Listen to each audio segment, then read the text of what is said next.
kita akan dengarkan dari narasumber secara langsung, Ibu Yatim Fatima.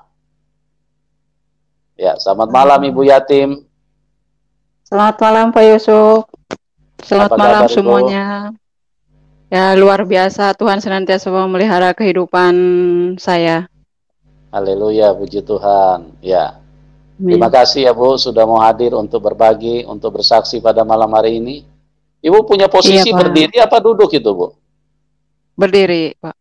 Oh, Ibu nggak ada bangku Bu, karena nanti kecapean Ibu kalau berdiri begitu.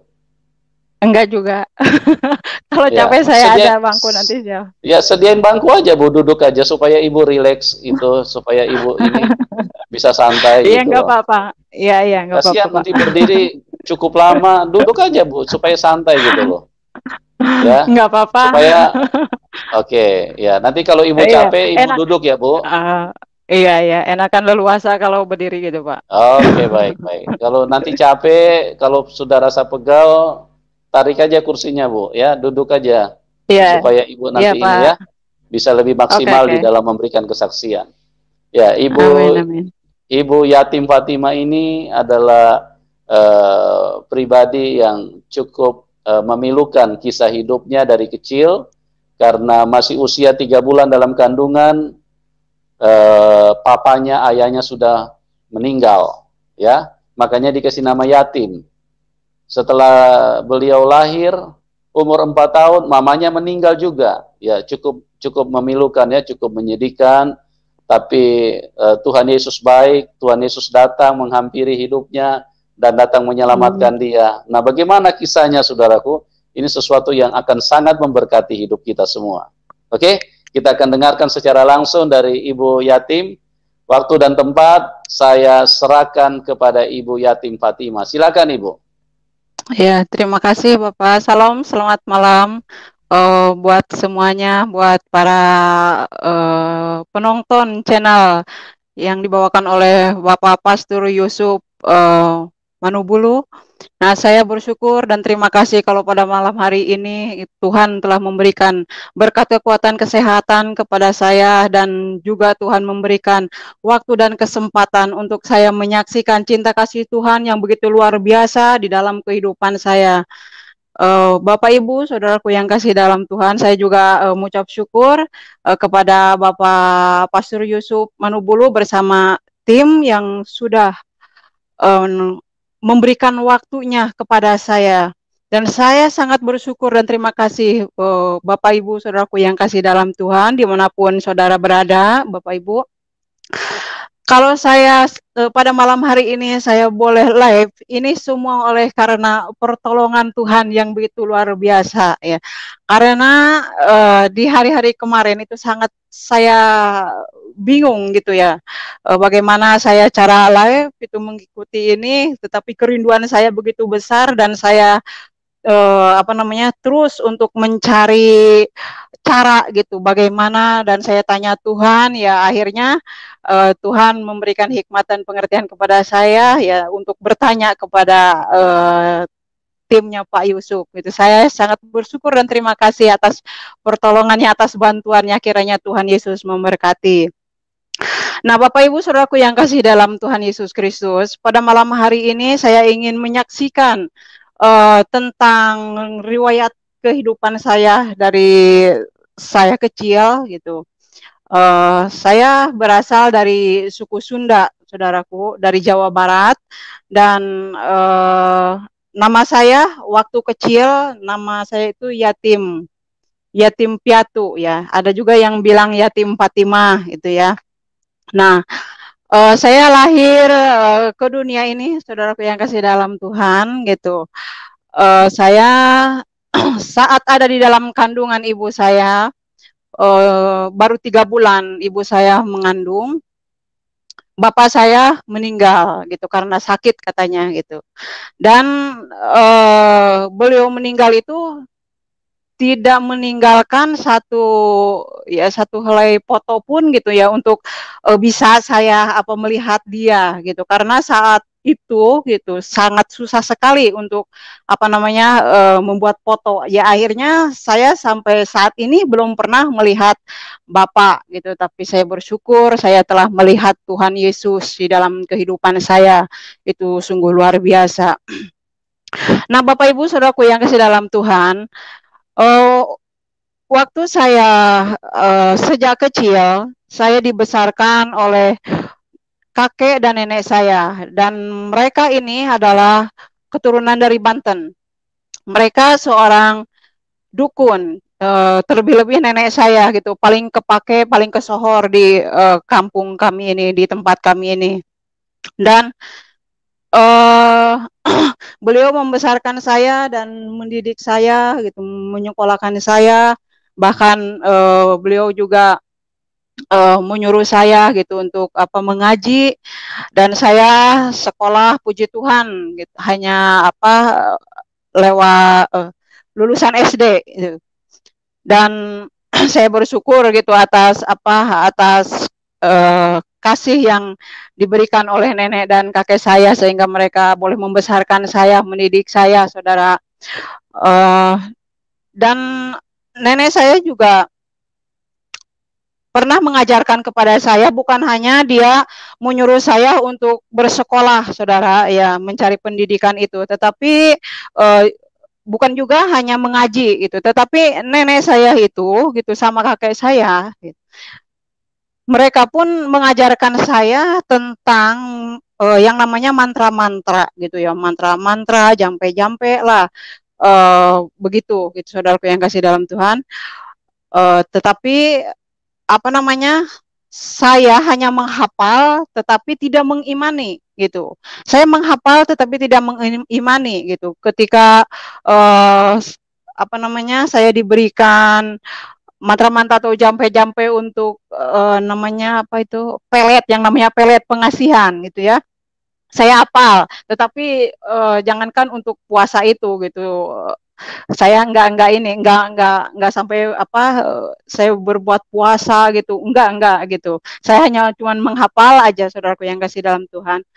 Nah, setelah setelah saya lulus sekolah ya, umur 14 tahun lah, karena saya sekolah itu 7 tahun baru masuk.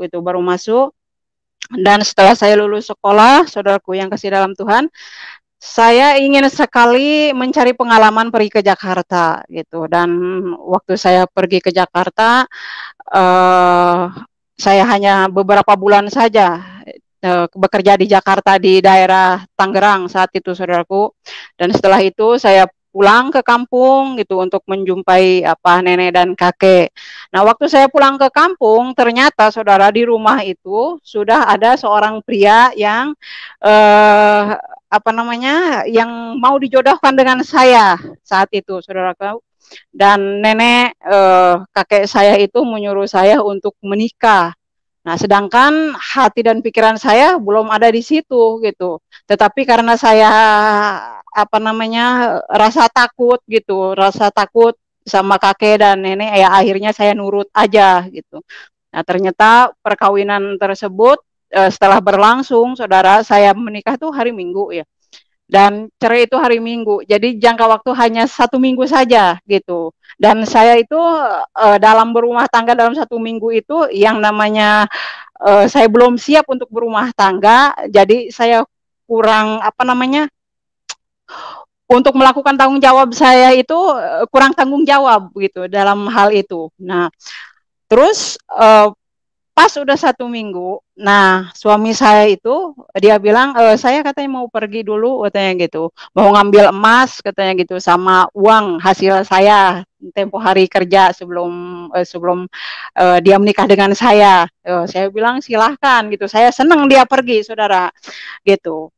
Terus dan di dalam hati saya punya pikiran seperti ini gitu, karena saya nggak mau lama-lama gitu berumah tangga gitu, karena saya ingin cari pengalaman di Jakarta. Akhirnya saya di dalam hati Ya kalau ini sih bisa gitu ya, dia nggak usah balik lagi gitu ya. Ternyata apa namanya, pas pagi dia jalan, pas hari Minggu, subuh dia jalan dari rumah, pas sorenya itu apa namanya, ada seorang bapak, dia RT ya, RT setempat.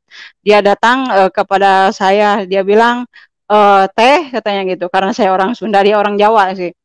Teh katanya, ini ada titipan surat katanya dari AA-nya gitu, dari suaminya. Surat apa ya? Nggak tahu.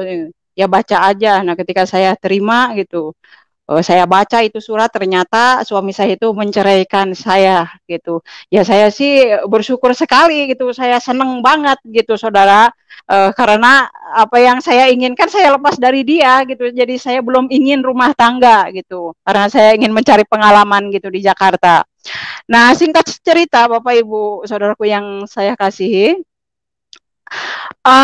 saya satu hari setelah dicerai suami itu, pas hari Seninnya itu saya langsung pergi ke Jakarta untuk bekerja lagi. Nah, setelah saya bekerja di Jakarta di daerah Kebun Jeruk itu, waktu itu saya bekerja di keluarga orang Kristen ya, di suku Batak gitu ya. Kurang lebih saya kerja ikut mereka itu 2 tahun. Nah, setelah saya apa namanya, ikut kerja 2 tahun, dan selama 2 tahun itu saya kalau pas lagi Natal itu suka diajak ke gerejanya dia yang ada di Selipi Palmerah gitu ya. Nah, saya 2 tahun, selama 2 tahun itu saya selalu diajak, dan saya senang kalau pas diajak ke gereja, katanya tim, katanya gitu, ya kamu katanya mau enggak ikut ke gereja, ikut Natalan? Oh mau banget gitu, soalnya kan ada musiknya gitu, ada apa namanya, ada puji-pujiannya gitu ya. Pokoknya saya senang aja gitu bisa jumpa dengan orang banyak gitu, bisa kenalan. Nah, setelah saya kerja 2 tahun dari situ, saya sempat pulang sebentar ke kampung, dan saya kembali lagi, saya justru masuk kerja itu di rumah keluarga Bapak Pendeta itu, gitu ya. Apa di gereja GBII ya, Gereja Baptis Independen Indonesia yang ada di Selipi Palmerah ya, di situ. Di belakang apa itu gedung Penimbang. Eh, Nah, saya di situ kerja beberapa bulan, Bapak Ibu Saudaraku yang kasih dalam Tuhan.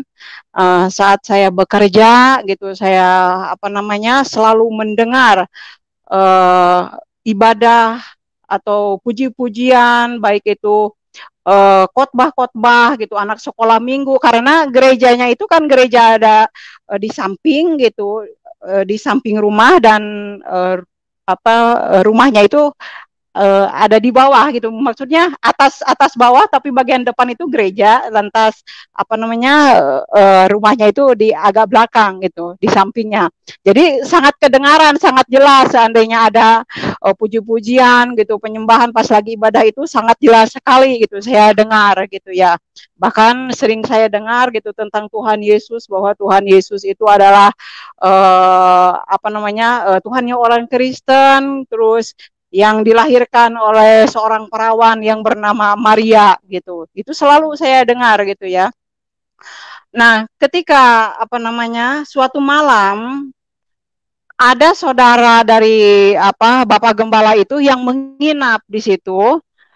Terus sebelum dia tidur ya, sebelum dia tidur dia itu berdoa gitu. Dia berdoa gitu. Saya dengarkan karena saya posisi saya tidur itu di bagian tempat tidur atas dan dia di bawah. Terus saya dengarkan gitu dia berdoa, dia sangat-sangat terurut dia berdoa itu, sangat-sangat apa bisa dimengerti, bisa dipahami gitu ya. Dia mengucap syukur atas pimpinan penyertaan Tuhan Yesus sepanjang hari ini. Terus dia juga menyerahkan seluruh kehidupannya, dia bersyukur atas segala berkat yang Tuhan curahkan di dalam kehidupannya, dan dia di tengah-tengah doa itu mendoakan saya, membawa nama saya gitu. Dia bilang katanya, Tuhan Yesus, saya menyerahkan saudara saya yatim ke dalam tanganmu, ya kiranya Tuhan katanya bekerja di dalam kehidupan dia gitu, menjamah dia, membukakan mata hati rohani dia gitu, dengan gamblang, dengan apa namanya, dengan sangat bisa dipahami, dimengerti gitu sama saya. Nah, sedangkan saya sendiri kan kalau berdoa ya memang tahu gitu, memang hafalan gitu, tetapi kan apa dengan kata-kata itu tidak pernah gitu. Dan saya sendiri pun belum pernah nenek dan kakek saya itu mendoakan saya gitu, saudaraku yang kasih dalam Tuhan. Nah, ketika saya mendengar doa tersebut, itu saya merenung, ya, saya merenung gitu.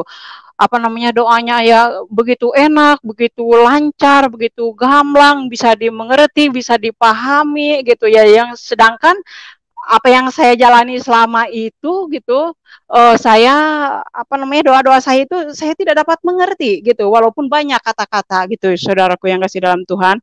Nah, akhirnya dengan apa namanya rasa bingung lah, bingung di dalam hati saya, dalam pikiran saya gitu, uh, saya tidur lah, saya tidur. Nah, setelah saya tidur, saya bermimpi, ya. Di dalam kebingungan itu ya Tuhan Yesus pasti mengerti gitu, melihat apa kebingungan hati saya gitu, pikiran saya gitu. Saya merenungkan gitu, kok apa namanya sebenarnya Tuhan yang benar itu Tuhan yang mana gitu kan. Uh, Orang Kristen Tuhannya Tuhan apa Tuhan Yesus gitu. Sedangkan saya punya Tuhan gitu kok nggak ada namanya gitu ya, saudaraku yang kasih dalam itu saya bingung gitu. Nah, dalam kebingungan tersebut waktu saya tidur, pas malam saya tidur, nah saya itu bermimpi ya, tapi saat itu mimpi saya entah apa gitu yang saya mimpikan, tetapi saya ingat gitu, saya itu didatangi Tuhan Yesus di dalam mimpi saya itu, dan dia berkata kepada saya gitu. Jadi dia datang kepada saya, menampakkan dirinya gitu ya. Tuhan Yesus itu dia memakai jubah dan dia megang tongkat gitu di kanannya itu gitu, saudaraku yang kasih dalam Tuhan. Nah, waktu saya melihat dia gitu, saya terperanjat saat saya melihat dia. Tuhan Yesus berkata seperti ini, aku mengasihi engkau anakku gitu. Terus karena saya nggak ngerti, nggak paham, ya udah lalu begitu aja gitu ya, lalu begitu aja. Tetapi ketika bangun pagi gitu, ketika bangun pagi ya saya ingat dengan mimpi itu gitu. Apa maksudnya ini gitu ya? Apa maksudnya ini? Tetapi saya tidak cerita dengan siapapun, saudara. Saya hanya diam saja. Dan mimpi ini, saudaraku yang kasih dalam Tuhan gitu. Tuhan Yesus ingatkan saya setelah saya ikut Tuhan Yesus sudah beberapa lama gitu ya. Jadi saya ingat lagi tentang mimpi itu, padahal saya udah saya lupakan gitu, saudaraku yang kasih dalam Tuhan. Nah, setelah saya bekerja di rumah Bapak Pendeta itu hanya beberapa bulan, tidak nyampe 1 tahun, dan saya pulang ke kampung. Waktu saya pulang ke kampung, saya bertemu dengan seorang laki-laki gitu ya, dan dia mengajak saya untuk menikah. Nah, waktu itu saya menikah tahun 94, ya 94 awal itu saya menikah dengan dia. Nah, setelah saya menikah dan saya memiliki seorang anak laki-laki itu dari pernikahan saya itu. Nah, terus ketika anak saya sudah lahir, kira-kira umur baru 1 bulan saja. Nah, suami saya itu menganjurkan saya untuk pasang KB gitu. Pasang KB katanya gitu. Pasang KB gimana? Saya bilang gitu. Biasanya yang saya pakai itu kan sebelum saya hamil gitu, saya suka minum KB, pel KB, tetapi kok dia bilang katanya pasang KB gitu ya. Ya saya bingung gitu. Ya udah saya nurut aja. Saya datang ke ke bidan. Kebetulan saat itu tuh ada bidan datang ke kampung saya. Nah, dan saat itu juga tentang pasang KB itu masih gratis, tidak ada bayar gitu, saudaraku yang kasih dalam Tuhan. Akhirnya saya minta pasang dengan bidan itu untuk 5 tahun. Nah, saya tidak tahu gitu kalau seandainya pasang KB itu pasang KB implan itu bisa kalau yang tidak cocok gitu, kalau yang tidak cocok bisa menghambat maaf kata datang bulan atau menstruasi itu tidak lancar gitu. Tidak lancar, saudara. Bahkan saya sendiri setelah pasang KB itu saya tidak mengalami datang bulan gitu. Nah, akhirnya setelah berjalan 3 tahun ya, setelah saya pasang KB, umur anak saya baru 2 bulan kurang 3 hari, suami saya sudah meninggalkan saya gitu. Dia mau nikah lagi dengan perempuan lain gitu. Sebelumnya memang dia minta pendapat gitu, dia menyarankan kepada saya supaya saya mau dimadu sama dia gitu. Tetapi saya nggak mau gitu. Lebih baik ya kalau memang kamu mau nikah lagi ya silahkan gitu. Ya biarkan gitu, saya tinggal dicerai saja gitu ya, saudaraku yang kasih dalam Tuhan. Nah akhirnya dia meninggalkan saya dan kira-kira umur anak saya 1 tahun lebih, saya juga menikah lagi dengan suami yang ketiga. Ya, hanya beberapa bulan saja menikah dengan teman sekolah saya, saudaraku yang kasih dalam Tuhan. Dan waktu beberapa bulan kemudian terus kami berpisah lagi, dan setelah saya bercerai dengan suami yang ketiga, saya pergi lagi ke Jakarta untuk bekerja lagi, saudara. Nah, waktu saya bekerja di Jakarta, saudaraku yang kasih dalam Tuhan, saya bekerja di keluarga orang Kristen, Katolik, ya. Saya kerja di saya bekerja 97. Saya bekerja di belakang Citraland. Di belakang Citraland di daerah Greenville kalau enggak salah itu ya. Saya lupa lagi. Nah, saya di situ kerja ya enggak sampai 1 tahun, Bapak Ibu Saudaraku yang kasih dalam Tuhan. Nah, waktu saya bekerja di situ,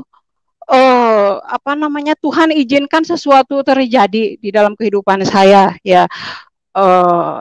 Jadi saat itu tuh saya merasa sedih lah gitu. Secara manusia saya sedih banget gitu.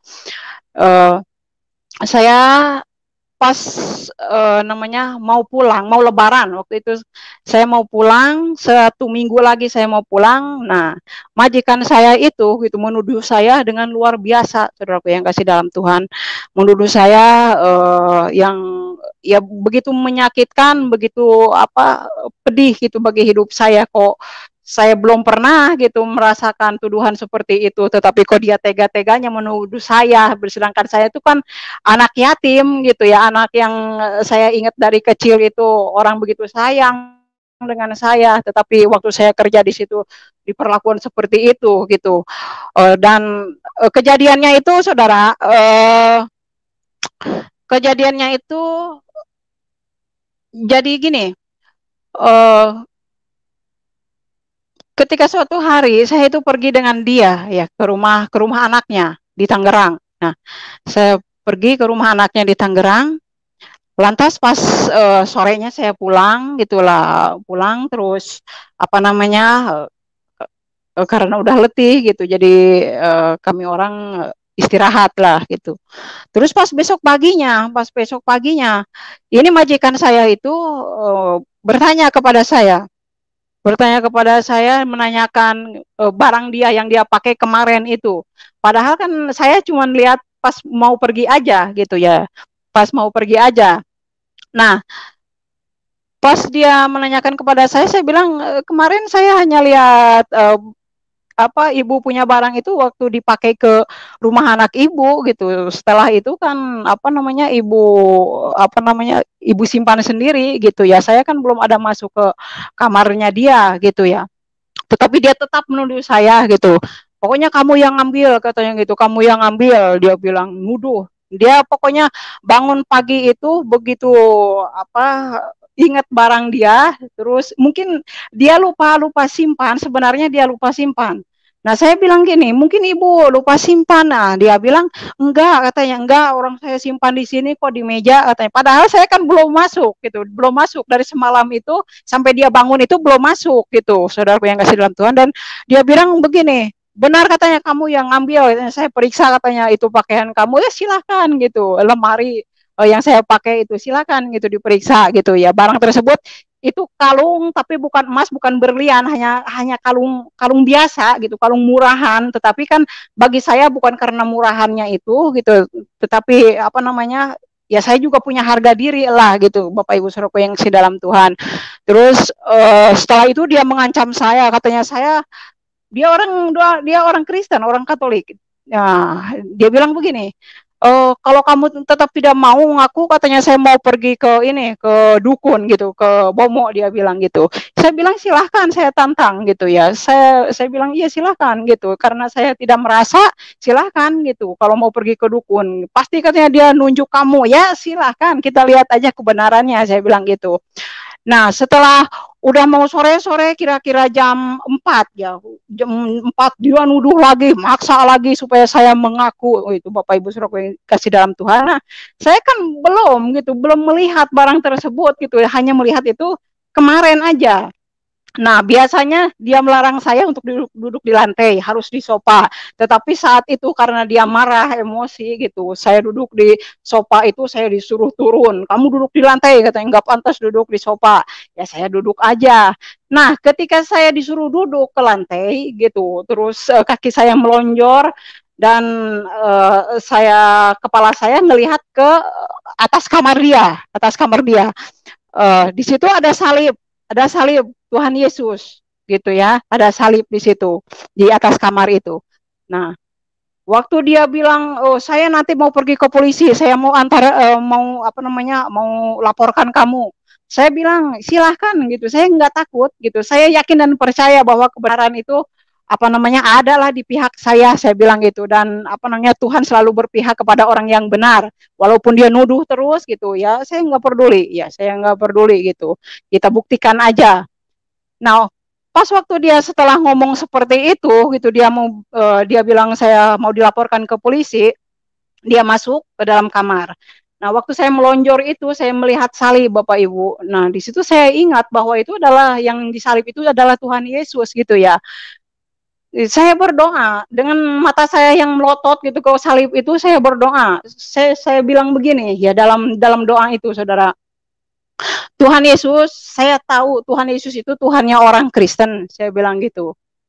Saya minta tolong kepada Tuhan Yesus, Tuhan tolong bantu saya bilang umatmu itu gitu, karena dia ada di dalam kesusahan saat itu.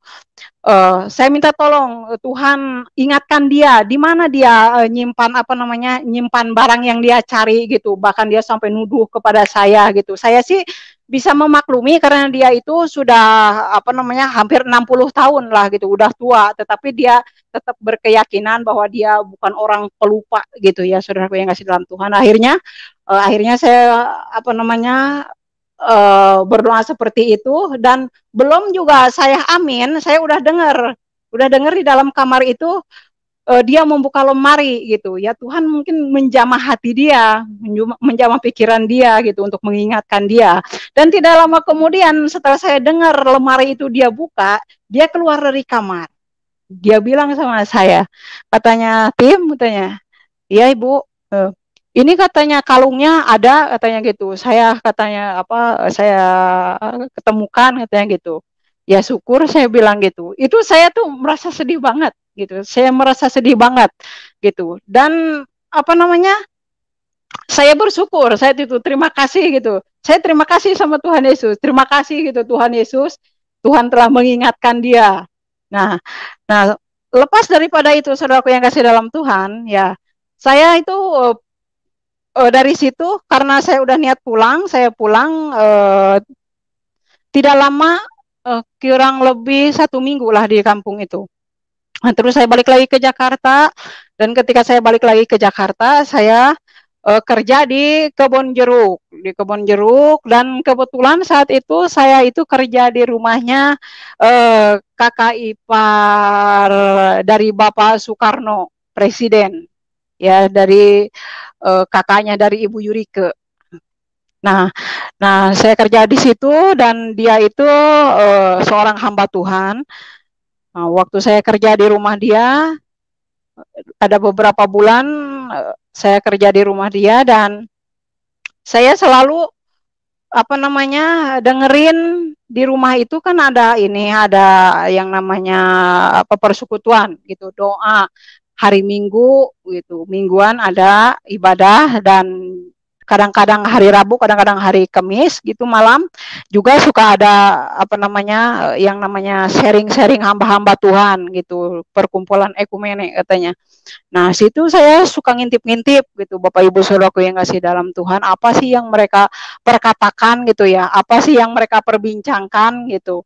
Terus saat mereka puji-pujian, saya dengerin gitu kan, ya enak banget puji-pujian ini bisa dimengerti gitu, bisa dipahami, enak gitu.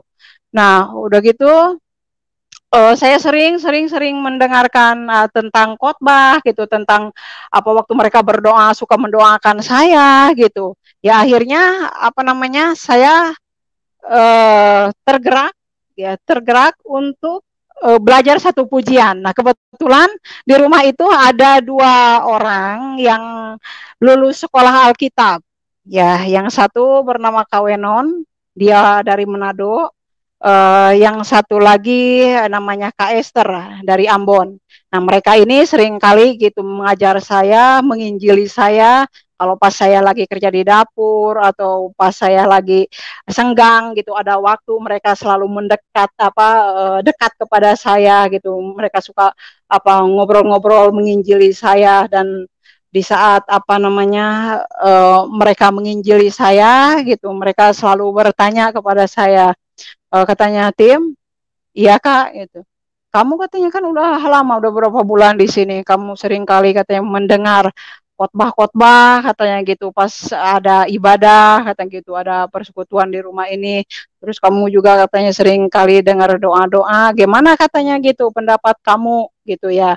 Saya bilang ya saya saya suka dengerin, saya bilang gitu. Iya katanya gimana pendapat kamu katanya gitu. Ya enak juga sih pujiannya, saya bilang itu bisa dia mengerti. Lantas mereka ini berkata gitu sama saya, katanya kamu tahu nggak katanya Tuhan Yesus itu siapa katanya gitu, Tim. Ya tahu gitu, karena kan saya pernah kerja di gereja gitu. Saya juga sebelumnya pernah berapa kali kerja di keluarga Kristen juga gitu. Saya bilang saya tahu itu siapa katanya. Ya Tuhan Yesus itu adalah Tuhan yang orang Kristen gitu, yang dilahirkan oleh Ibu Maria gitu. Saya bilang gitu. Oh, kamu katanya nggak tahu katanya kalau Isa Tuhan Yesus itu katanya kalau di dalam Al-Quran Isa Al-Masih gitu. Oh, saya nggak tahu gitu, saya nggak ngerti gitu, karena saya tahu baca pun nggak paham gitu artinya gitu. Akhirnya Bapak Ibu Saudaraku yang kasih dalam Tuhan, akhirnya dia itu bilang begini sama saya, katanya, kamu katanya mau bertobat enggak katanya gitu. Saya bilang mau bertobat gimana gitu, memang apa yang saya lakukan gitu, kok suruh saya bertobat gitu. Karena saya saat itu gitu merasa diri itu ya benar gitu, ada di dalam kebenaran gitu ya. Ya kamu perlu bertobat katanya, kamu harus terima Tuhan Yesus sebagai Tuhan dan juru selamat kamu katanya gitu. Kalau kamu mau masuk surga katanya gitu, mau selamat katanya gitu. Ya saya kan bingung, saudara yang kasih dalam Tuhan. Nah, di situ di samping itu juga ada 3 orang gitu, seorang ibu dari Bogor dan 2 orang anaknya, seringkali dia datang ke rumah itu gitu, hampir tiap hari dia datang. Nah, dia pun baru dibaptis dan baru bertobat, ya baru terima Tuhan Yesus. Nah, dia pun kalau jumpa dengan saya selalu mengatakan gitu, Tim kamu bertobat katanya gitu. Kamu tahu enggak katanya, Tuhan Yesus itu katanya Tuhannya orang Kristen itu Isa Al-Masih gitu di dalam Al-Quran. Ya saya dengar Isa sih memang pernah gitu waktu saya ngaji, tapi kan nggak tahu saya gitu sejarahnya gimana gitu tentang Nabi Isa gitu, saya nggak ngerti, nggak paham. Nah, akhirnya dia kasih buku kesaksian. Buku kesaksian tentang murtadin. Ada 3 buku hanya gitu. Saya itu lupa siapa apa namanya nama yang tercatat di dalam buku tersebut. Ya, tapi yang jelas orang tersebut itu orang yang berpendidikan, ya, orang yang mengerti tentang agama Islam, tentang ajaran Islam. Bahkan apa namanya di dalam satu buku juga Murtadin itu gitu memiliki apa pesantren dan memiliki santri gitu ada sampai 1000 lebih.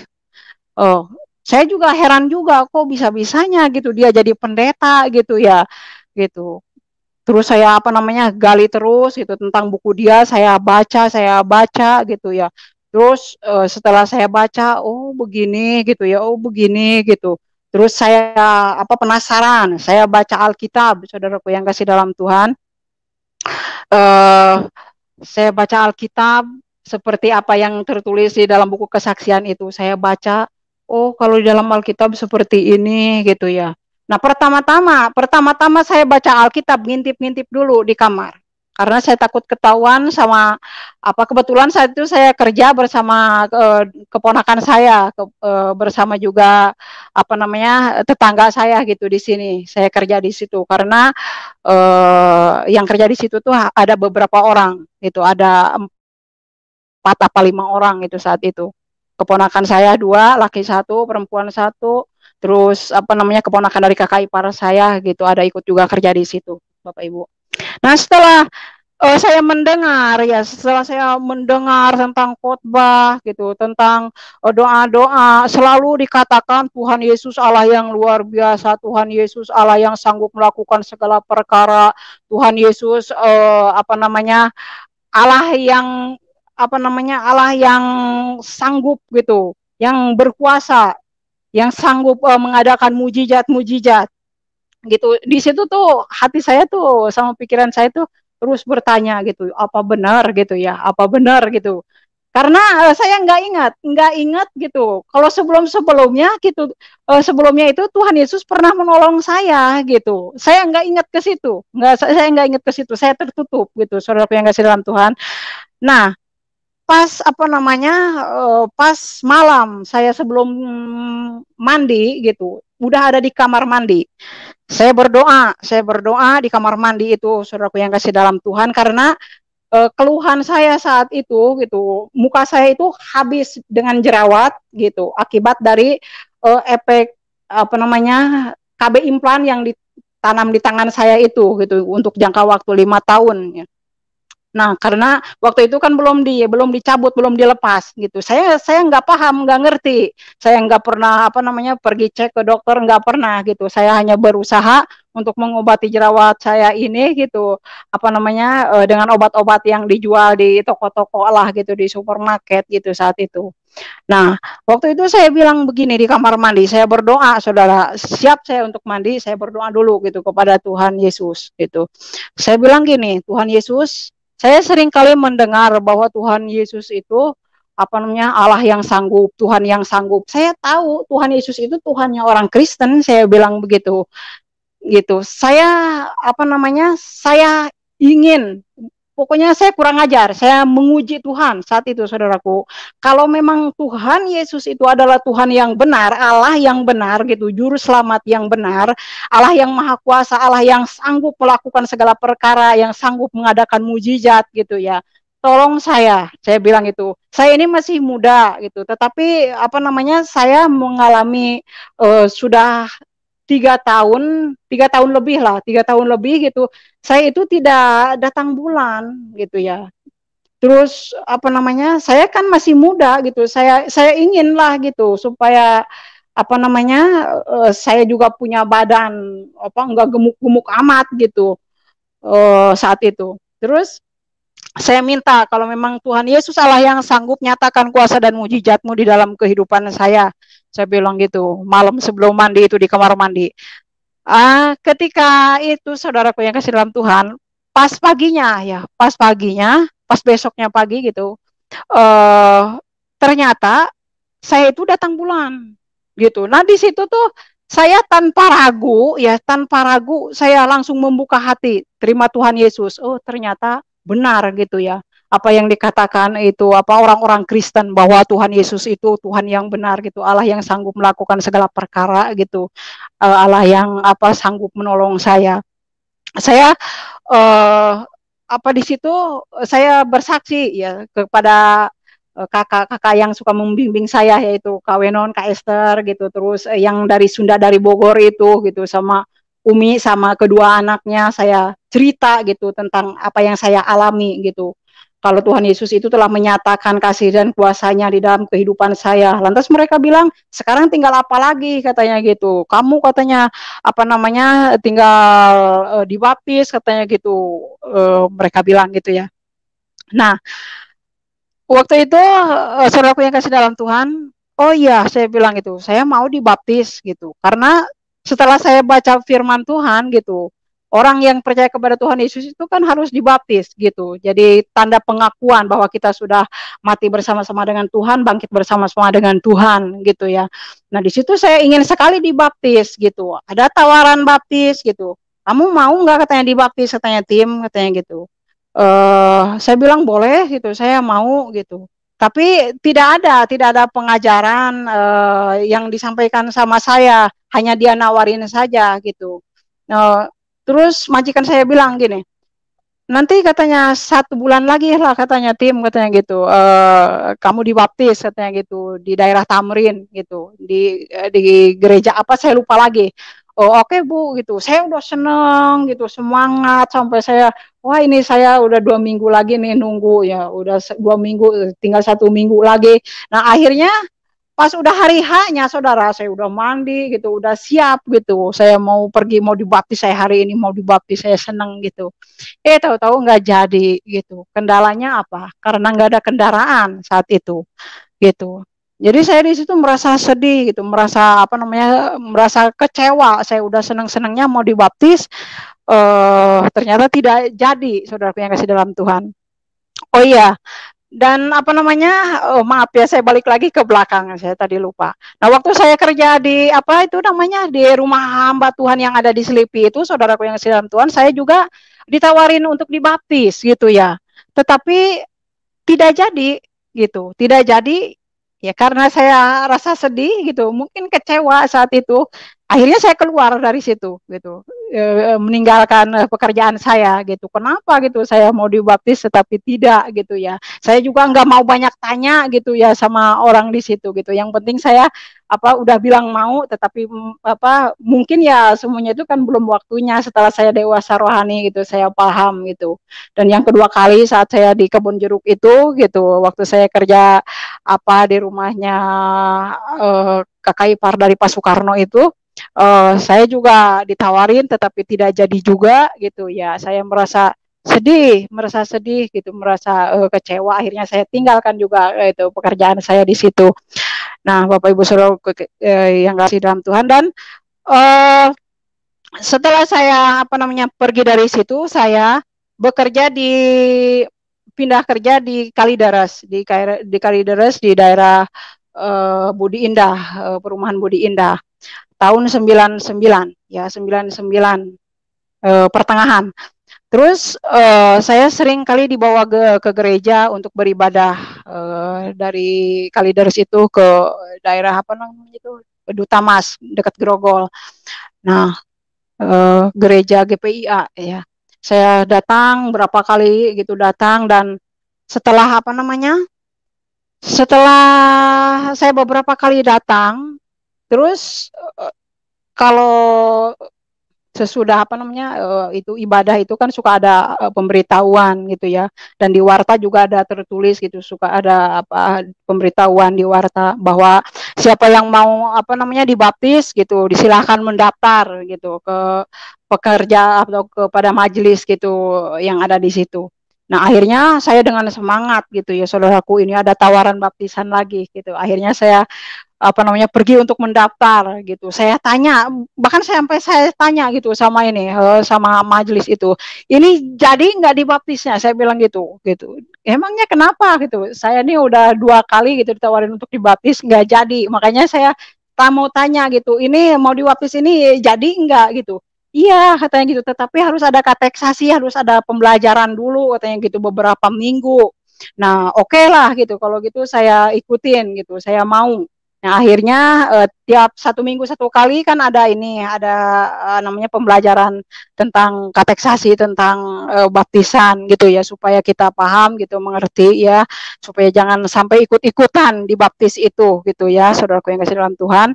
Nah akhirnya pas tanggal 25 Desember gitu 1999 gitu, pas hari Natal itu saya dibaptis gitu, dan nama saya di situ sudah tidak yatim lagi gitu.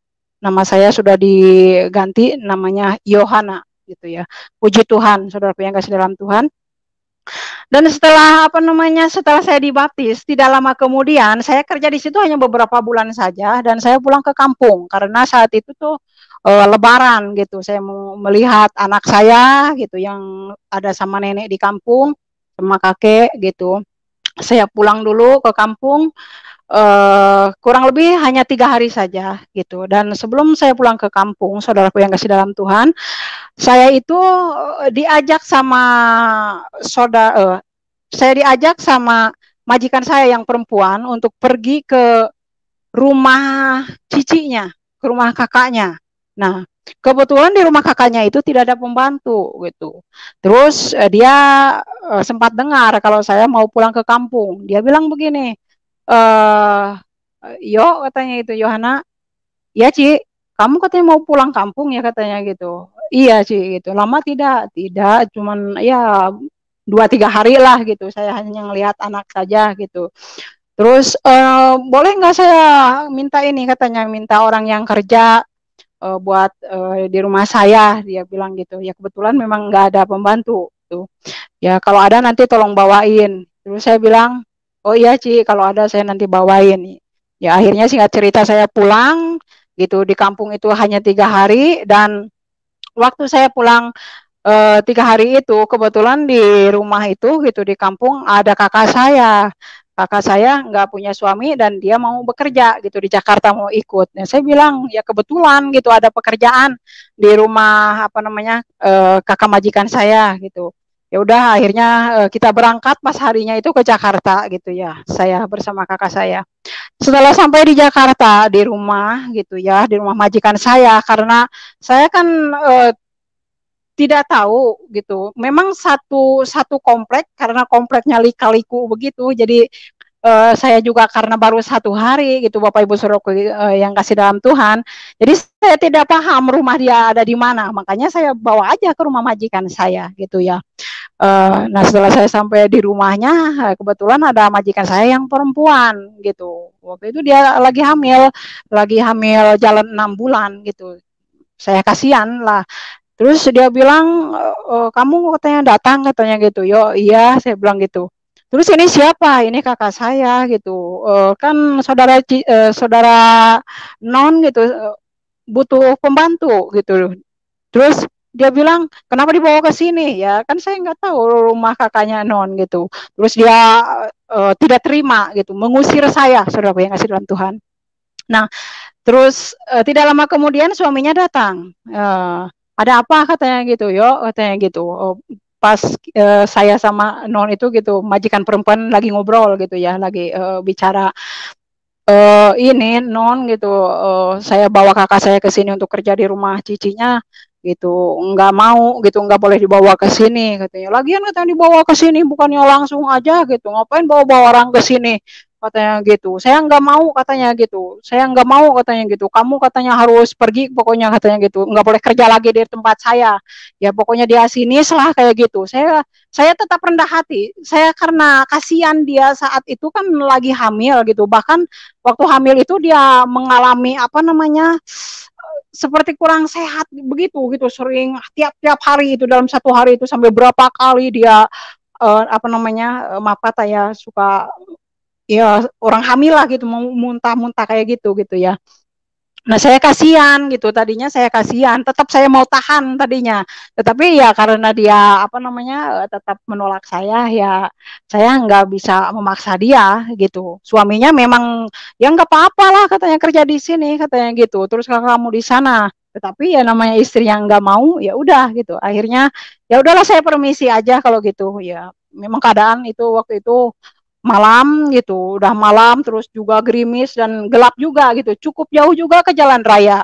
Nggak ada ojek ke dalam gitu, taksi pun nggak ada. Akhirnya saya bersama kakak itu jalan gitu ya. Dan ketika di jalan, kakak saya bertanya, tanya, Dek, tanya gitu, majikan kamu itu katanya gitu, orang apa gitu. Saya bilang, ya orang Cina, saya bilang gitu. Enggak, maksud kakak katanya agama apa dia itu? Oh, Kristen gitu. Oh, ternyata katanya orang Kristen itu katanya punya sifat seperti itu, katanya jalannya seperti itu, gitu. Ya pokoknya dia banyak ngomong lah gitu ya, banyak kata-kata ya. Terus akhirnya saya bilang gini, ya tidak juga gitu. Kalau ajarannya itu yang diajarkan oleh Tuhannya orang Kristen tidak seperti itu gitu. Itu hanya tergantung orangnya aja gitu. Saya bilang sama dia. Tapi ya dia tetap tidak terima gitu ya. Ya udahlah gitu. Yang penting apa kita apa namanya ada kerjaan lah gitu. Kita yakin aja Tuhan berikan pekerjaan yang lebih baik gitu dari sini. Ya akhirnya saya pergi dari situ dan saya bekerja di apanya di Pondok Labu lah di Ciputat gitu. Jadi saya kerja di orang Manado juga, dari orang Manado lagi gitu. Tapi saya kerja di rumah adiknya dan kakak saya bekerja di rumah kakaknya gitu ya. Jadi saya berpisah gitu, saudaraku yang kasih dalam Tuhan. Tapi saya bekerja di situ hanya beberapa bulan saja. Nah setelah itu saya apa namanya? Saya pindah kerja lagi. Ya tahun 2001, masuk 2001 lah gitu. Saya pindah kerja. Nah, saya kerja di daerah Tangerang, Villa Melati Mas. Saya bekerja di rumahnya majelis dari gereja yang tempat saya dibaptis. Itu saudara yang kasih dalam Tuhan. Nah, saya kurang lebih di situ kerja itu 2 tahun ya di daerah Tangerang di Villa Melati Mas itu. Dan waktu tahun 2000, saudara, ya tahun 2000 gitu, saya udah mau 2 tahun di situ, saya itu bermimpi. Ya. Saya bermimpi, apa namanya, saya saat itu tuh karena roh saya begitu menggebu-gebu untuk memberitakan Injil gitu, saudaraku yang kasih dalam Tuhan, saya apa namanya, ada keinginan untuk terus memperdalam gitu, untuk memperdalam tentang apa ajaran Tuhan Yesus gitu, supaya saya lebih mengerti, memahami gitu, bagaimana saya memberitakan Injil kalau saya tidak paham, saudaraku gitu. Nah, saat saya roh saya itu meluap-luap gitu ya, berkobar-kobar untuk memberitakan Injil kepada saudara saya gitu ya, kepada keluarga saya gitu, karena yang pertama kali dipanggil Tuhan ya untuk percaya kepada Tuhan itu yaitu saya gitu, dari keluarga saya itu, saudaraku. Dan saat itu saya sempat pulang ke kampung untuk ngejemput kakak saya kerja sama-sama dengan saya gitu. Terus saya bekerja dengan dia beberapa bulan dengan dia sampai dia terima Tuhan Yesus gitu. Karena saya injili gitu. Saya injili dengan Alkitab, ada kebetulan saya punya Alkitab bahasa Sunda gitu. Saya injili dia dengan Alkitab bahasa Sunda dan dia banyak pertanyaan lah gitu, perbandingan pertanyaan ya sama seperti saya gitu, karena takut melangkah gitu, saudaraku yang kasih dalam Tuhan gitu. Jadi dia bertanya terus, katanya bagaimana katanya gitu soal kalau di dalam Kristen kan nggak ada puasa katanya gitu. Terus saya bilang ya siapa bilang nggak ada puasa gitu. Terus saya kasih ayat-ayatnya tentang apa berpuasa gitu, cara berpuasa di dalam kekristenan gitu. Oh ternyata ada ya. Terus tentang sunat gitu, tentang banyak hal gitu yang dia tanya gitu ya kepada saya. Ya saya saya kasih tahu dengan kakak saya gitu. Saya kasih juga ayat-ayatnya gitu ya supaya dia boleh mengerti, memahami gitu. Nah, setelah beberapa bulan kemudian dia itu minta dibaptis. Nah, dibaptis di situ di daerah Villa Melati Mas, di situ ada gereja GPDI ya yang digembalakan oleh Pak Cornelius kalau nggak salah gitu ya. Nah, saya ajak dia gitu ke gereja itu tiap hari Minggu dan dia mau dibaptis dan puji Tuhan kakak saya tahun 2002 itu yang perempuan gitu terima Tuhan Yesus gitu ya. Dan waktu udah mau 2003 awal 2003 ya. 2000 masih 2002 ya. Masih 2002 itu saya itu bermimpi saudaraku yang kasih dalam Tuhan. Yaitu di dalam mimpi tersebut karena roh saya berkobar-kobar untuk memberitakan Injil keselamatan gitu ya ke semua orang gitu. Jadi saya bermimpi dalam mimpi itu mimpi sedang penginjilan di suatu penduduk ya, suatu penduduk tapi begitu padat. Dan di sebelah penduduk itu ada kebun lah, ada kebun macam-macam, ada kebun kayu gitu, di dalam kebun itu ada bambu, ada segala macam. Nah, saya memberitakan Injil kepada penduduk tersebut gitu ya, dari rumah ke rumah, pokoknya ada orang yang di jalan saya injilin gitu, ada orang yang ketemu dengan saya injilin gitu. Saya pokoknya sukacita banget gitu ya, berkobar-kobar untuk memberitakan Injil. Nah, karena kan saat memberitakan Injil itu ada yang mau terima, ada juga yang tidak gitu. Nah, yang menolak itu gitu. Terus mereka bersatu gitu untuk mengusir saya. Gitu, usir katanya dia, katanya penyesat lah katanya gitu. Bahkan mereka itu sampai bawa pentungan gitu, bawa benda-benda tajam lah gitu ya untuk menghajar saya gitu, untuk mengusir saya. Ya saya lari lah takut gitu ya. Saya lari, pas saya lari itu saya ke arah kebun gitu ya, ke arah perkebunan, Saudara. Nah, di situ ada jalan lah, jalan setapak kalau orang Sunda bilang gitu ya. Nah, di situ pas mereka lari-lari ngejar saya teriak gitu, Tuhan Yesus, Tuhan Yesus tolong saya, Tuhan Yesus tolong saya gitu ya. Nah, waktu saya bilang Tuhan Yesus tolong saya gitu, bahkan saya bilang Bapak Yesus gitu, terus saya teriak-teriak. Waktu saya sambil lari gitu, tiba-tiba di depan saya itu ada sebuah pedang gitu, sebuah pedang yang begitu besar, saudaraku yang kasih dalam Tuhan. Pedang tersebut berwarna putih kemasan kayak gitu, pokoknya warnanya itu berkilau-kilauan gitu, pedang bermata dua, tetapi ujungnya itu saking tinggi dan besarnya tidak nampak, saudaraku yang kasih dalam Tuhan gitu. Nah, ketika saya mendekati itu gitu, mendekati pedang itu, benda itu, nah mereka yang ngejar saya itu tidak berani dekat. Akhirnya ya mereka balik lagi ke rumah mereka masing-masing. Nah, ketika mereka berbalik gitu, saya di situ nangis lah. Saya nangis di situ berdoa lah sama Tuhan gitu ya. Tuhan Yesus tolong saya. Nah, akhirnya waktu saya memandang-mandang ini pedang ini kok begitu besar gitu, begitu indahnya gitu ya, sampai berkilau-kilauan gitu. Warna dari rupa dari pedang tersebut. Nah, di situ ada suara, ada suara apa yang Tuhan Yesus katakan kepada saya. Bukan pedang itu katanya yang harus kamu pegang, katanya gitu. Karena saya akan menatap terus ke pedang itu gitu, saking besar, putih dan berkilau-kilauannya gitu, yaitu pedang. Gitu. Bukan pedang itu yang harus kamu pegang gitu. Tuhan katakan gitu ya.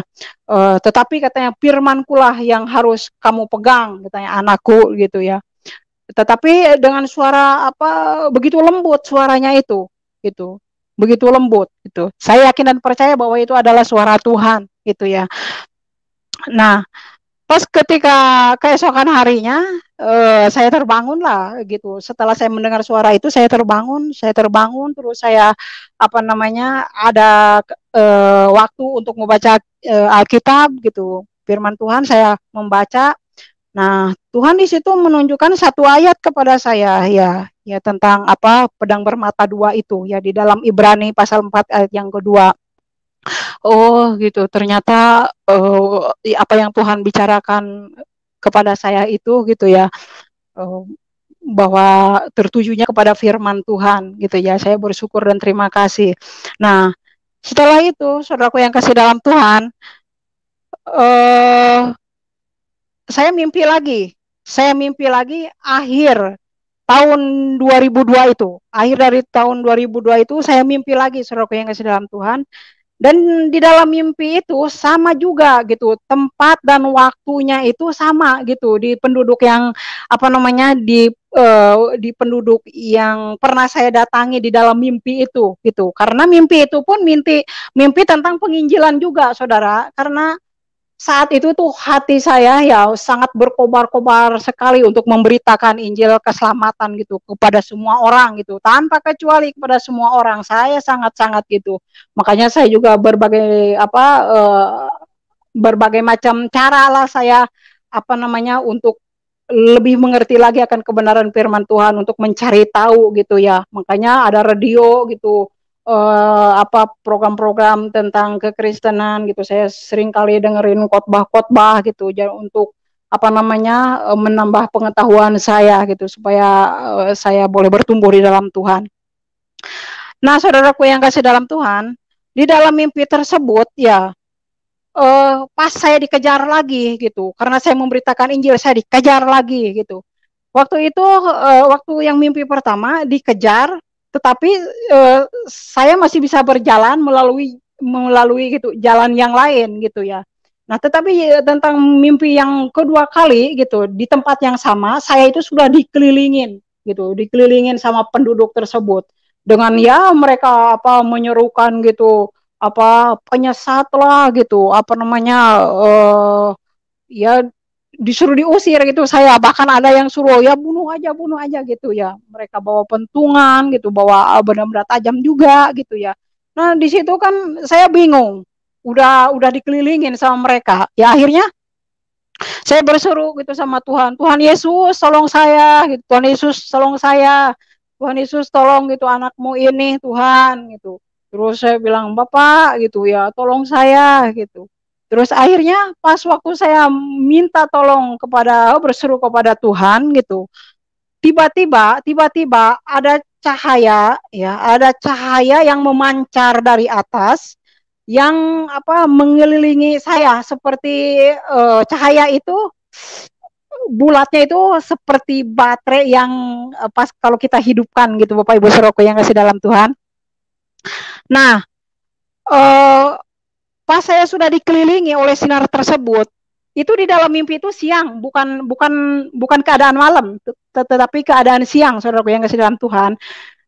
Jadi terangnya matahari saat itu gitu ya, saat terjadi itu bisa kalah dengan terang yang menyelimuti kehidupan saya gitu, yang menyelimuti tubuh saya gitu. Jadi sekeliling saya itu saya diselimuti dan dikelilingi oleh cahaya tersebut gitu ya.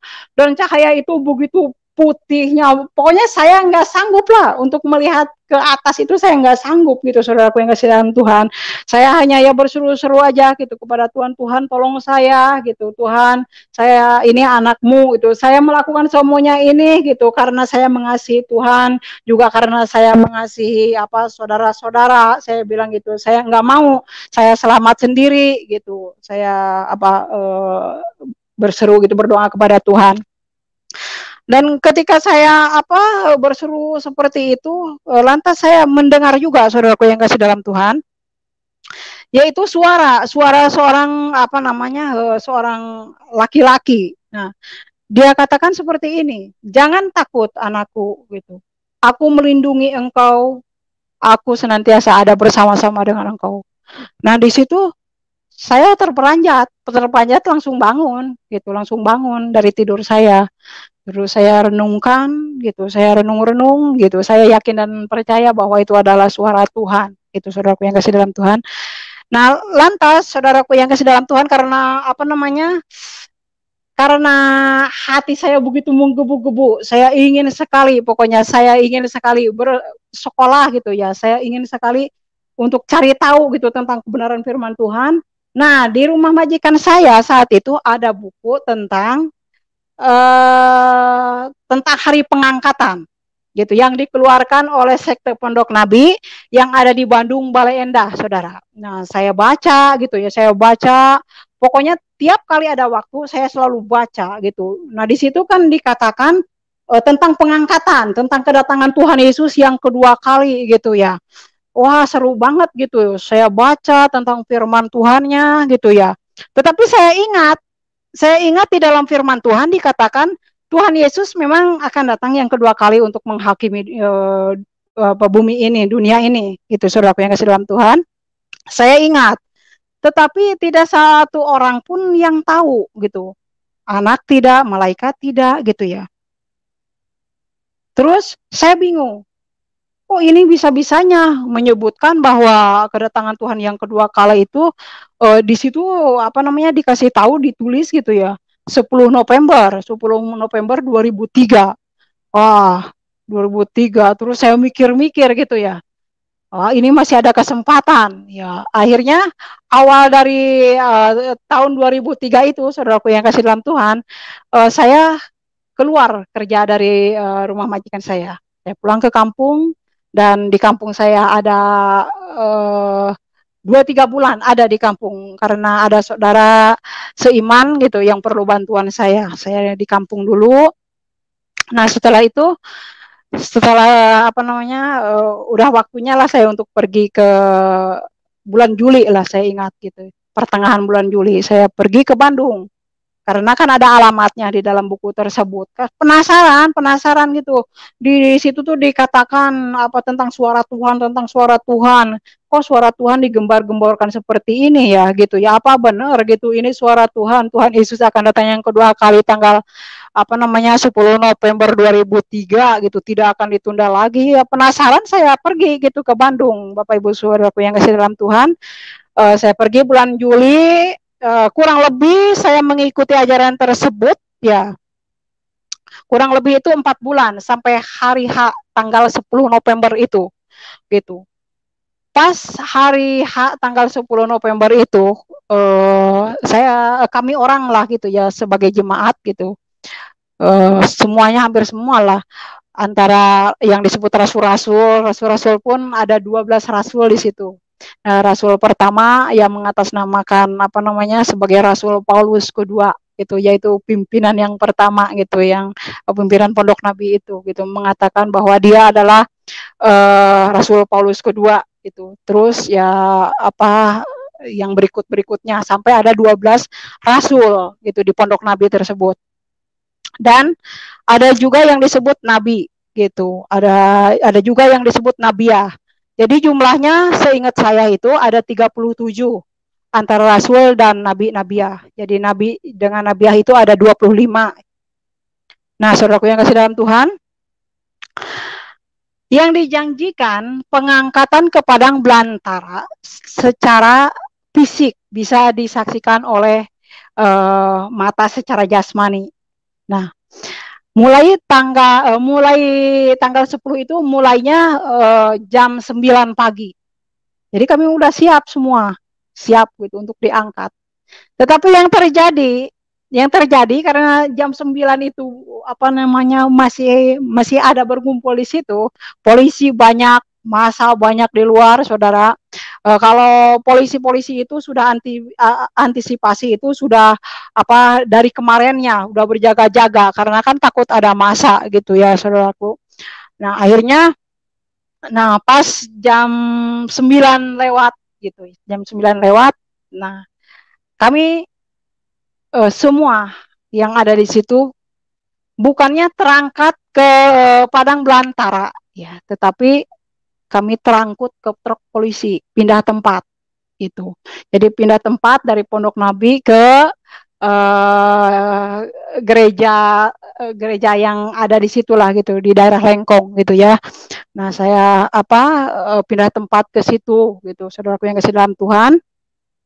Dari pagi, dari kurang lebih jam 10 lah, jam 10 sampai malam lewat dari jam 12 itu kan apa namanya tanggal 10 itu sudah lewat. Nah sudah lewat. Nah, saya dalam keadaan bingung gitu, dalam keadaan apa namanya ada rasa takut, rasa bingung gitu. Karena apa? Masa begitu banyak itu, polisi begitu banyak gitu kan.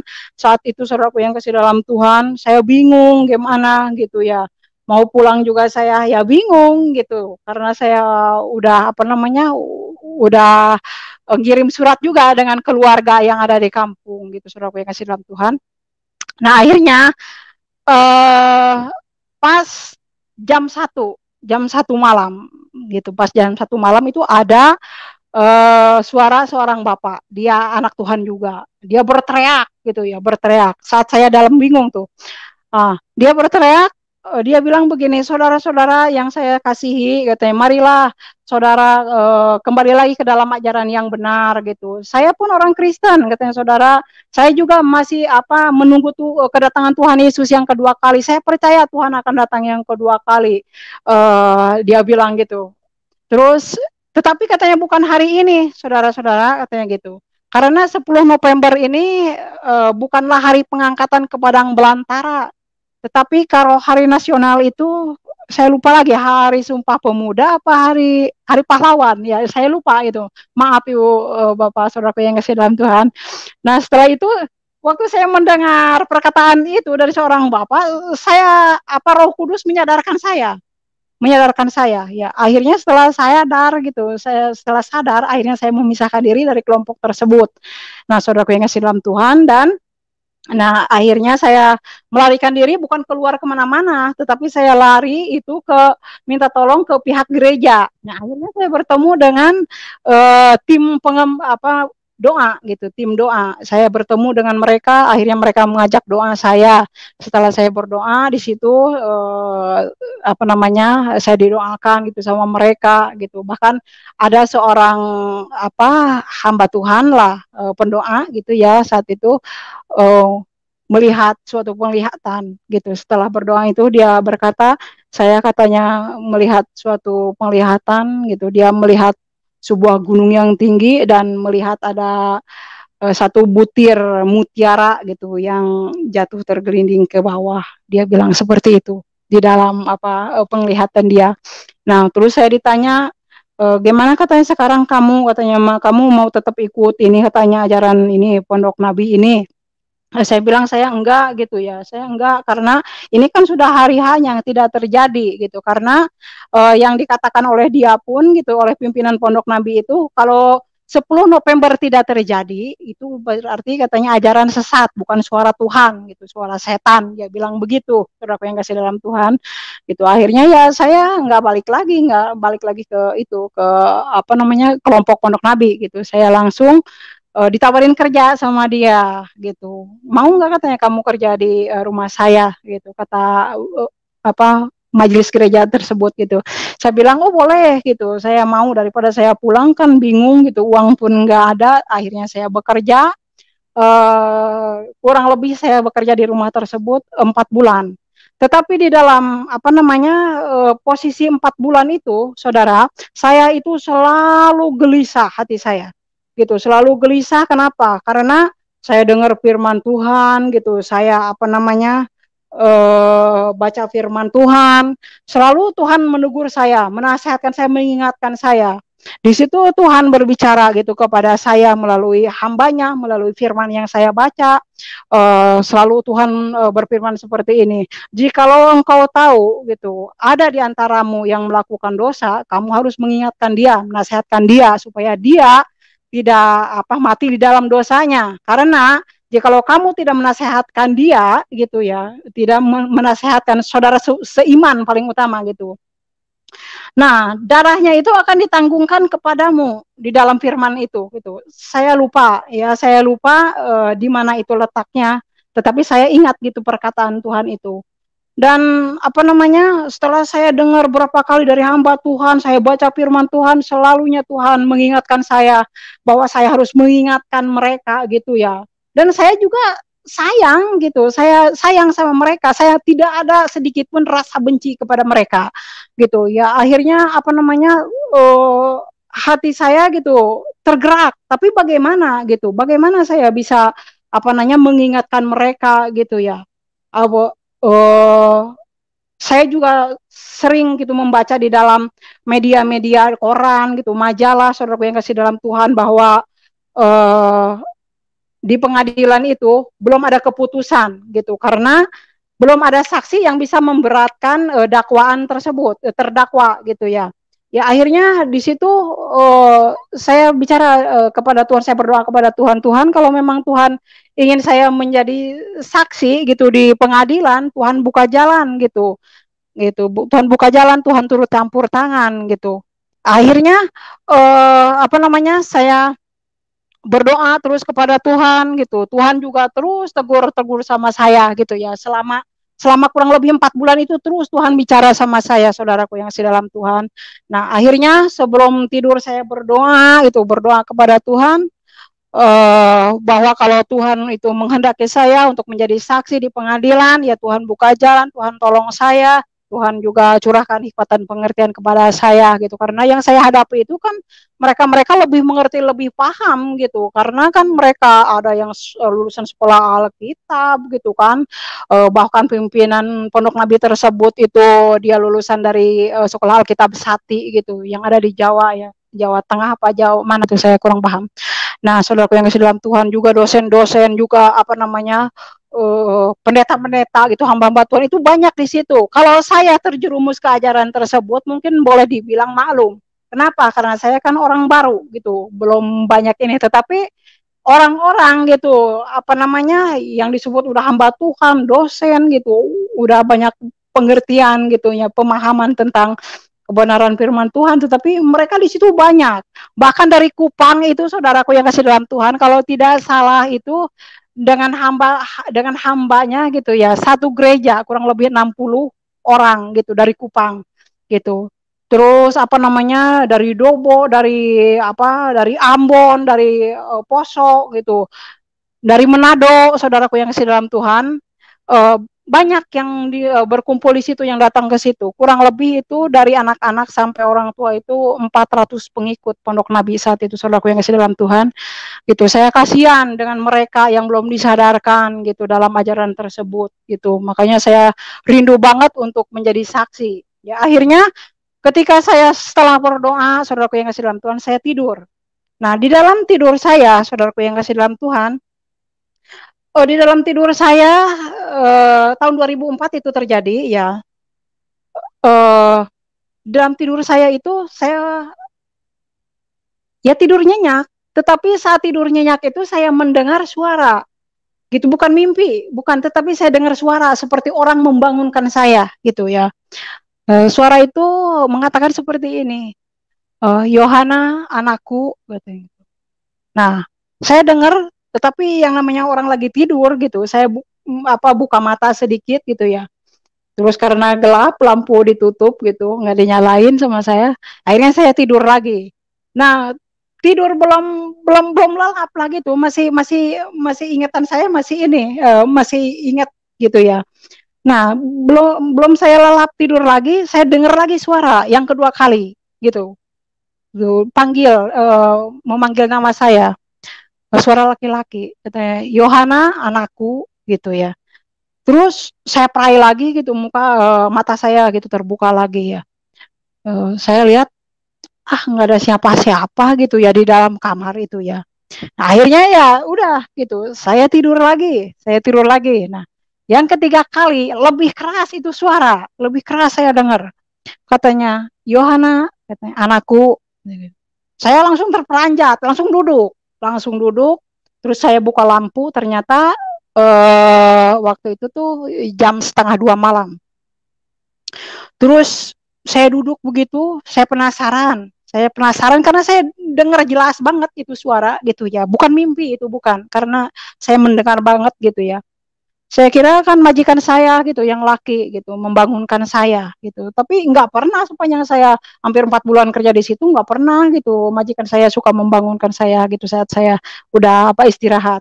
Nah, akhirnya saya keluar dari kamar, saya buka lampu garasi itu, karena saya saat itu tidur di kamar tamu gitu, cuman terhalang garasi.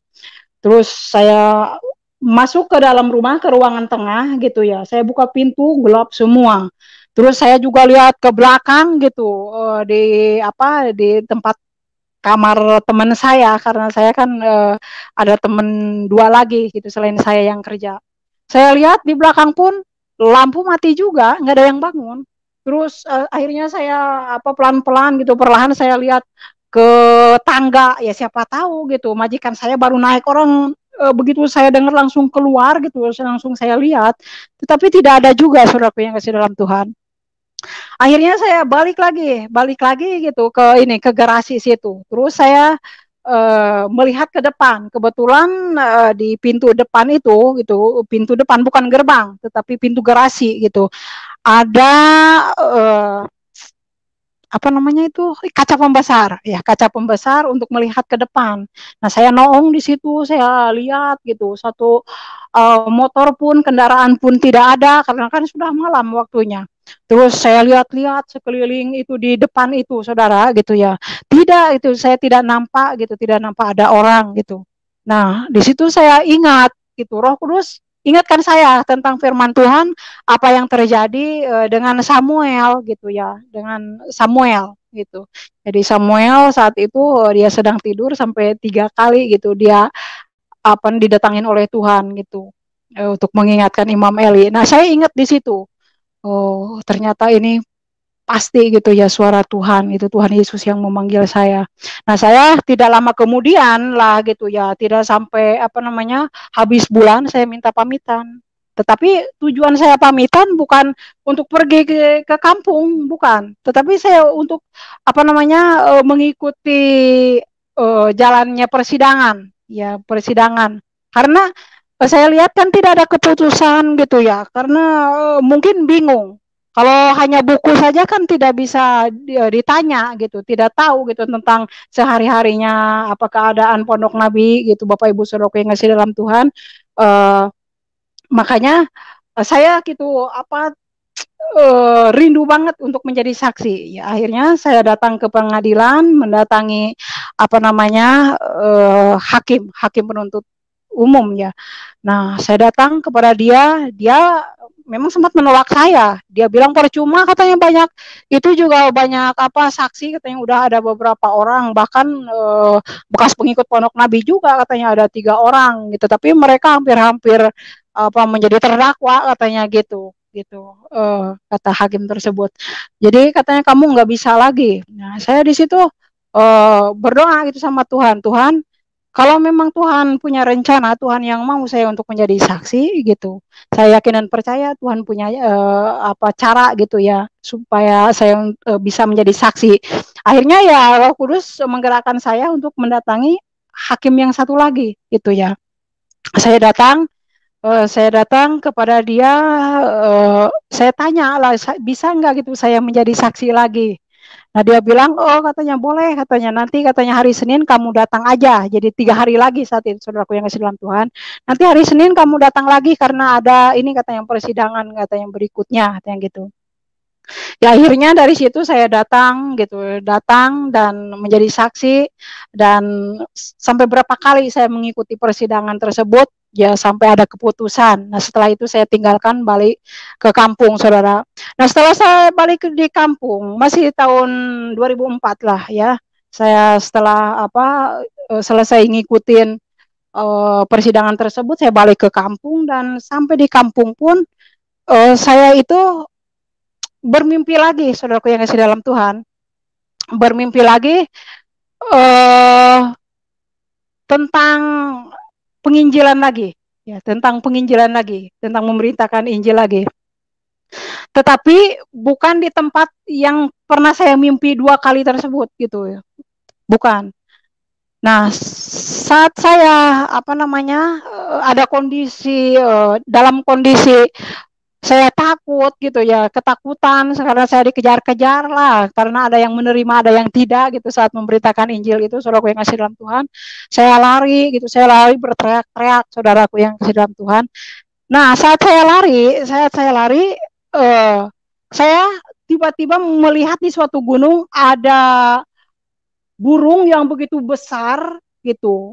Dia punya punya bulu itu putihnya minta ampun gitu ya, berkilau-kilauan, saudara yang kasih dalam Tuhan. Nah saya di situ saya berteriak, Tuhan tolong saya gitu. Nah setelah saya melihat ke suatu gunung itu, melihat burung ya yang begitu bercahaya, Di situ saya bingung gitu, itu burung apa begitu besar gitu ya, gitu apa dia punya bulu putihnya minta ampun, saudaraku yang kasih dalam Tuhan. Pokoknya sinarnya itu sampai berkilau-kilauan, itu burung itu besar lah gitu. Saya lebih besar dari burung Garuda gitu, saudaraku yang kasih dalam Tuhan. Nah, akhirnya saya terus berseru kepada Tuhan, apa gitu ya, itu burung apa gitu, Tuhan tolong saya, Tuhan tolong saya ya. Akhirnya Tuhan juga bicara gitu kepada saya gitu, saya mendengar juga suara gitu ya, jangan takut gitunya, aku melindungi engkau senantiasa anakku. Nah setelah itu saudaraku yang kasih dalam Tuhan, nah tahun 2004 tahun 2006 saya pergi ke Malaysia ya, singkat cerita nih. Tahun 2006 saya pergi ke Malaysia, dan waktu saya ada di Malaysia tahun 2009 ya, tahun 2009 akhir. Nah, saya bermimpi, saudaraku yang kasih dalam Tuhan. Saya bermimpi lagi, dalam mimpi tersebut saya ada di suatu lembah. Jadi kanan kiri hampir sekeliling itu gunung, saudara. Dan di lembah tersebut itu banyak sekali gitu, saya melihat orang yang berteriak-teriak minta tolong sama Tuhan. Dan ketika saya melihat gitu ke atas, saya melihat ada beberapa orang yang memakai baju putih. Nah, waktu saya melihat ke atas gitu, melihat ada yang diangkat hidup-hidup gitu, saudaraku yang kasih dalam Tuhan. Saya lihat itu ke atas ada apa yang pakai baju putih ya, mungkin itu malaikat Tuhan gitu, saudaraku yang kasih dalam. Dan saya teriak karena yang saya lihat itu kakak saya yang laki gitu, dengan yang perempuan gitu ya, kakak saya. Mereka udah terima Tuhan, udah dibaptis, saudaraku yang kasih dalam Tuhan. Saya melihat mereka diangkat. Saya bilang begini itu sama Tuhan gitu. Saya teriak gitu, kenapa Tuhan gitu mereka diangkat, sedangkan mereka itu kan lebih belakangan dari saya percaya sama Tuhan gitu ya. Kenapa saya ditinggalkan Tuhan gitu. Terus Tuhan saya mendengar suara, karena yang saya lihat saudaraku, selain orang yang berjubah-jubah putih tadi itu, mungkin itu malaikat sorga, saya melihat suatu tangan yang begitu besar yang memegang celurit, sabit ya, untuk memotong padi lah seperti itu. Nah, saya melihat suatu itu tadi sabit itu ya dipegang, hanya saya melihat tangannya aja gitu ya, tidak melihat gitu, mukanya tidak melihat gitu ya. Tetapi saat saya berseru terus, Tuhan tolong saya, angkat saya juga gitu, saya juga anakmu gitu. Bahkan saya kan lebih dahulu gitu kenal Tuhan, terima Tuhan gitu ya, di dalam kehidupan saya. Kenapa kakak saya gitu, abang saya dan kakak saya yang perempuan yang diangkat, saya tidak. Nah, akhirnya saya mendengar suara gitu, belum selesai tugasmu katanya anakku gitu. Terus saya terbangun. Itu terjadi tahun 2009 waktu saya di Malaysia. 2010, awal 2010 saya pulang gitu. Saya pulang ke Indonesia gitu ya. Saat pulang ternyata kakak saya yang laki-laki dipanggil Tuhan, saudara yang kasih dalam Tuhan. Kalau kakak perempuan belum gitu ya saat itu.